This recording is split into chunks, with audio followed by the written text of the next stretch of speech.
அஸ்ஸலாமு அலைக்கும் வரஹ்மத்துல்லாஹி வபரகாத்துஹு. எவரும் தாம் கொண்டிருக்கும் கருத்தை அல் குர்ஆனின் மீது ஏற்றிச் செல்ல முனையக்கூடாது.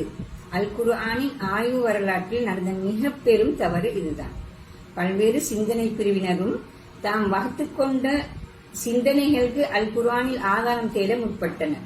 அல் குர்ஆன் என்ன சொல்கிறது என்பதை அவர்கள் செவிமடுக்கவில்லை. விளைவாக அவர்கள் தமது கருத்துக்களையும் சிந்தனைகளையும் அல் குர்ஆன் மீது ஏற்றிச் சொல்லிவிட்டனர். இன்றும் இப்போக்கை காணலாம். ஐந்தாவது சூராவின் ஓட்டத்தில் ஒரு கருத்து தொடர்ச்சியை அவதானிக்க முடியும். பிரபஞ்சம், மனித வாழ்வு என்பவற்றுக்கான சரியான அர்த்தத்தை கண்டுபிடிப்பது மனிதன் சமூக வாழ்வுக்கான அடிப்படையாகும். மனிதன் வாழத் தொடங்கிய காலமிருந்து இப்பிரபஞ்ச பொருட்களும் அதன் நிகழ்வுகளும் அவனை சிந்திக்க வைக்கின்றன. இந்த சூறாவின்படி அவ்வாறு சிந்தித்த மனிதனே பேசுகிறான், தனது முடிவுகளை வெளியிடுகிறான்.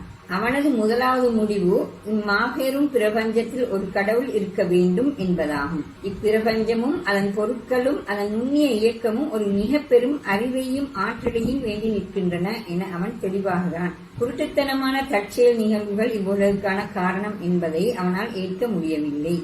இப்போது அந்த மாபெரும் ஆற்றலும் அறிவும் கொண்ட கடவுளை கண்டு அவன் வியப்புறுகிறான், திகைத்து போகிறான். அந்த வியப்புணர்வு அக்கடவுளை புகழ அவனை உந்துகிறது. எனவே கடவுளுக்கே எல்லா புகழும் என்கின்றான். பின்னர் இப்பிரபஞ்சத்தினூடே அக்கடவுளின் 3 பண்புகளை காண்கின்றார். வளர்த்தல், அதாவது போஷித்தல்; கருணை, அதாவது இரக்கம்; அதிகாரம் என்ற பண்புகளே அவையாகும். இந்நிலையில் அவன் இத்தகைய ஆற்றலும் சக்தியும் கருணையும் அதிகாரமும் கொண்ட அப்பிரபஞ்ச தலைவனுக்கு பணிதல் இயல்பானது. அவனது உதவியுடனேயே இந்த உலக வாழ்வை கொண்டு செல்ல வேண்டும் என கருதுவதும் சாதாரணமானது. இந்த வகையில் உன்னையே பணிந்தேன், உன்னிடமே உதவி தேடுகிறேன் என்று அவன் கூறுகிறான். இறுதியில் அந்த கடவுளை நோக்கி அவன் ஒரு பிரார்த்தனையை முன்வைக்கிறான். நமக்கு நேரான பாதையை காட்டுவாயாக. இவ்வுலகில் வாழ்வது எவ்வாறு, வாழ்வுக்கான சீரான வழி எது என கேட்பதாக அப்பிரார்த்தனை அமைகிறது.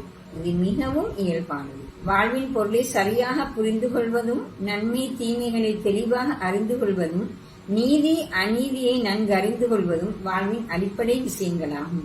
இவ்வாறு இந்த சூரா தர்க்க ரீதியான ஓர் ஒழுங்கில் அமைந்துள்ளது என்பது தெளிவாகிறது. சூறாவை இவ்வகையில் நோக்கும்போது அதனை பின்வரும் தலைப்புகளின் கீழ் அமைக்க முடிகிறது.